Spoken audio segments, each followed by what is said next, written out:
G'day guys, I'm currently at my project located in Nan. I'm loving the floral colour that we're getting at the moment. We've got these wicked everlasting daisies all around, and the amount of life that we've got in this garden. I mean, look at all these butterflies.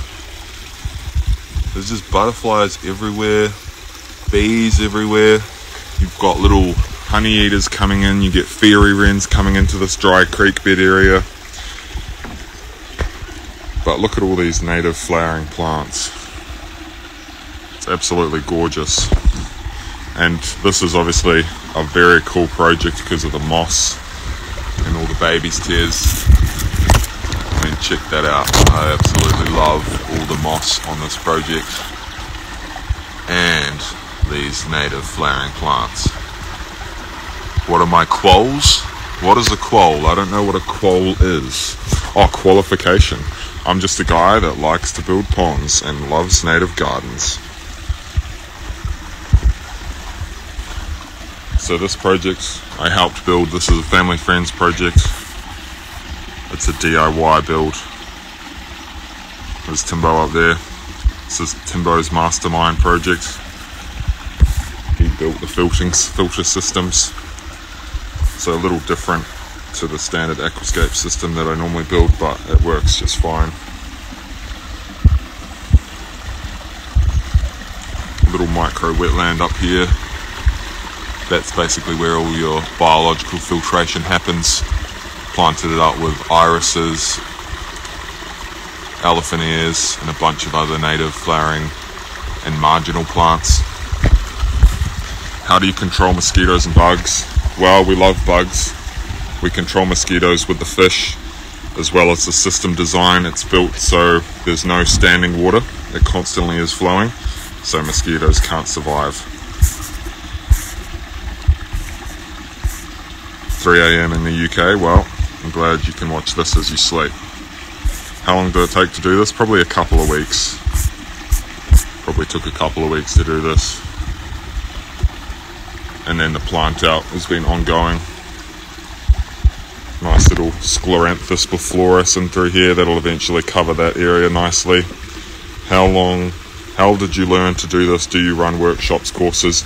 No, currently I do not. However, maybe one day. Oh man, I'm just loving all these butterflies. Check out all these butterflies. Is this spring water? No, this is a mixture of just town water and rainwater. Oh man, look at that. Look at these beautiful butterflies. Butterflies everywhere. And bees. Even native bees as well. But I love how this waterfall basically gets the afternoon sun, so the moss has just done so well. But yeah, we've got heaps of native plants all through here. We've got the Viola hideracea in through here. This is obviously a shade-loving plant, and then we've got these purple spires in here as well. So this is obviously a little shady zone. We've got the pergola up there, and then as you get into the more sun area, we've got the grevillea, we've got the everlasting daisies, and we've got another grevillea up there on the rock. And that's really nice. Awesome for the small birds. How much water evaporates on a daily basis? Very little. You'd actually spend more money on watering a lawn. So obviously there's a lawn down there, so that requires irrigation. You'd actually use more water on the lawn than you would a pond, which is counterintuitive, but once everything's established and the plants cool down the rock, and you get less of an evaporative effect. But yeah, not very much, to be honest. Look at this little hoverfly.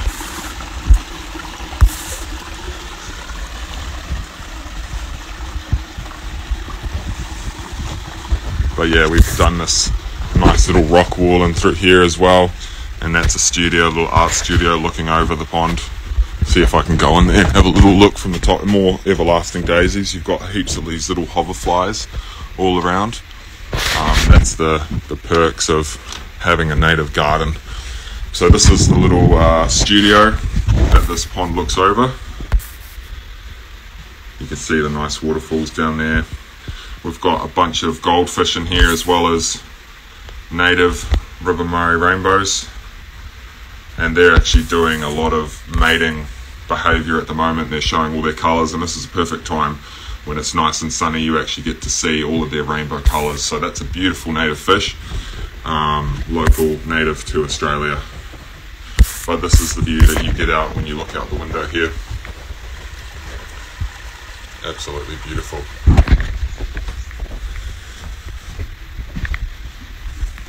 And yeah, obviously got the native colour, and then some beautiful colour here in the front yard as well. Nice cottage garden.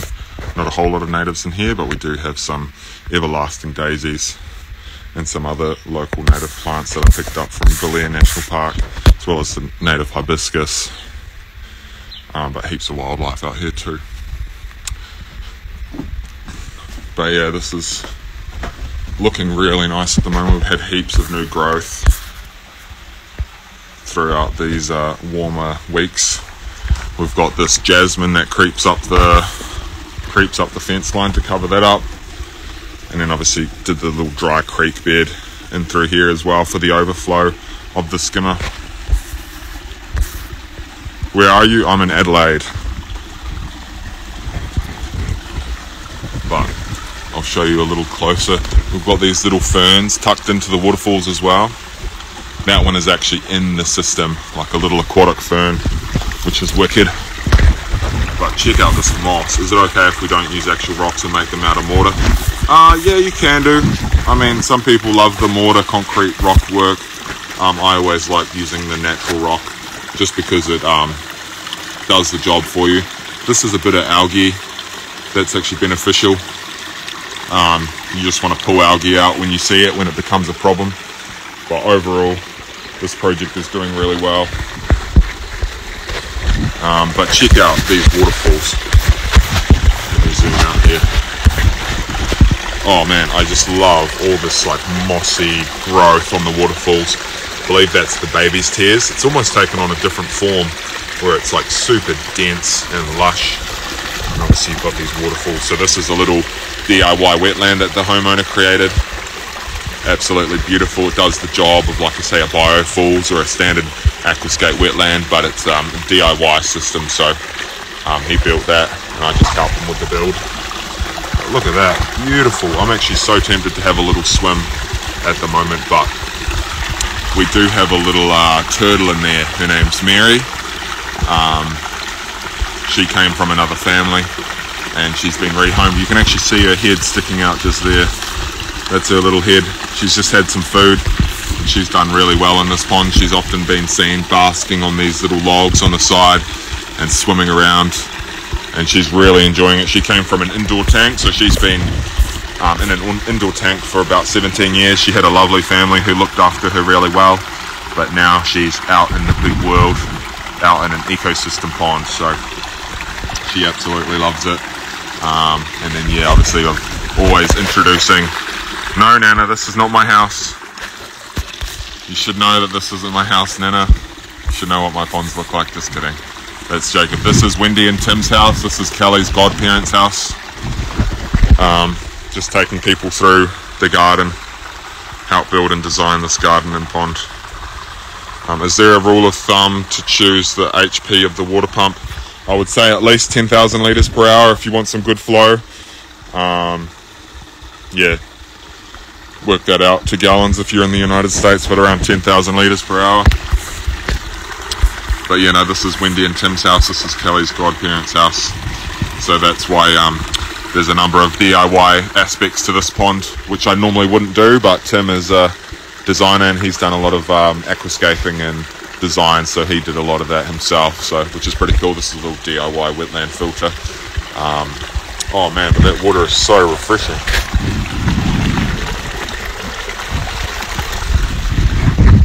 But yeah, I've the other day I came in and I tucked these little maidenhair ferns up in the top.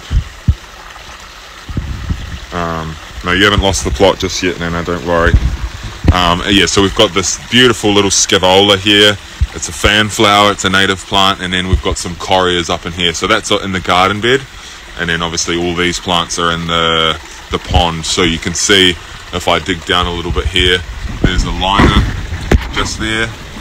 that's the liner.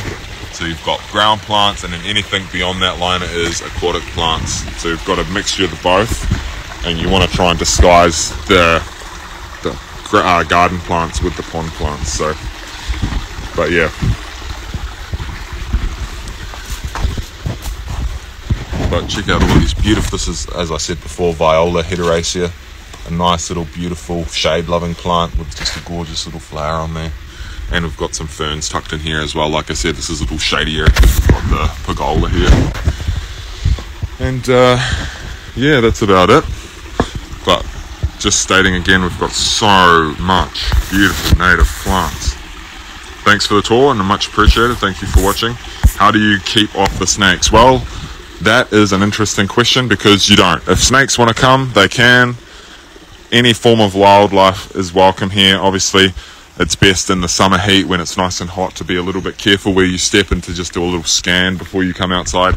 In any garden, even in the native, or even in a cottage garden like this, there's obviously heaps of areas for snakes, and this is like semi-rural, so you've got a farm over there. It's a relatively new development, so you always have the potential for snakes to be in and around a pond, in and around a garden, especially here in Australia in the summer heat. So it's just an inevitable thing that you'll have a snake or two eventually. I've seen snakes on this property before the pond went in, so it's just a part of life really here in Australia. You can get snake repellents and stuff like that, but I don't think the homeowners are interested in that. Obviously you just have to watch your step if you come out. But yeah, check out all these beautiful plants. This is native plant. I believe it might even be naturalized in Australia. It might not be a full native, but there are a number of exotic species in here, like the elephant ear, for example, and the irises. They're not native, but they do really well in an aquatic environment. But I just love all this marginal moss and all these different plants that come up through the moss. Really beautiful ferny types of moss, and then all these beautiful little plants. It just naturalizes the project. This is a little offshoot stream kind of thing. It's being a little bit overgrown with the moss and stuff at the moment, but man, what a beautiful, beautiful waterfalls this is. Very pleased with how that's looking. Anyway, obviously got the timber trademark, heaps of timber. Whoa. But yeah, one last time for the butterflies. So many butterflies, so many bees. We love wildlife. That's the goal with the pond and ecosystem gardens, to bring the wildlife in. And yeah, there's another view from the dry creek bed. We've got some heaps of natives in here. We've got correas, grevilleas, obviously the everlasting daisies, scaevola, eremophilas, myporn, etc., etc. But great for the little small birds. We've also got some blackberry coming through, so that'll need to be taken care of. Some pest species, some deadly nightshade, and some grasses popping up, and some seaside daisies originating. But I mean, stuff like that would be perfect for a little lizard or snake. So obviously when you create habitat, you're creating habitat for everything, not just the creatures you do want, but a little bit of both. But mosquitoes are not a problem. They get taken out by the fish and by the constant flow of the water feature. So anyway, thanks for watching. Any more questions before I sign out? You've really thought of everything in here. Wow, thank you very much. I appreciate that. I do try and think about the project, make sure we cover all of our bases. Check out this little bee. The bees love these everlasting daisies, and they're beautiful as well. They've got a really paper-like consistency. They call them everlasting daisies or paper daisies because they feel like paper, and they make a little sound, you can hear them. But the bees absolutely love the paper daisies. And so do the butterflies. I'll never get over these beautiful butterflies, all enjoying the paper daisies. Lovely. Absolutely gorgeous. Anyway, any more questions before I sign out? Got the stringia, got the beautiful little nadu popping up everywhere, and we're just about to get a number of these beautiful plants flowering soon, as we're coming into the warmer months, so that'll be awesome as well. Bye my grandson, bye my nana, have a good day. And if you don't mind being upside down, I can show you underneath the pond. So I don't know if you can hear me, but we've obviously got the native fish, the River Murray rainbows and the goldfish. And then we've got a beautiful River Murray short-necked turtle down at the bottom there.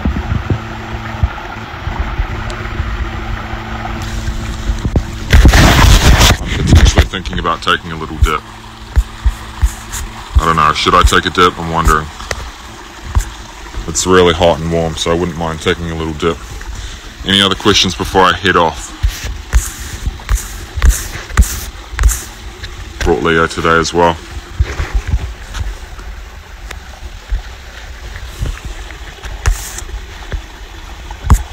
No more questions? Alright, well, sayonara. Thanks for watching. Much appreciated. Stay tuned for the update of my project in Neriopta. That is coming up to a wrapping up day tomorrow. We'll get some lilies in, we'll get the rest of the plants in, do a big tidy up, and hopefully be finishing off the Neriopta project tomorrow. Goodbye, Amanda. Farewell. Leo loves the pond. He always loves to drink from the pond. He doesn't like standard water in a bowl. He loves water from a pond. So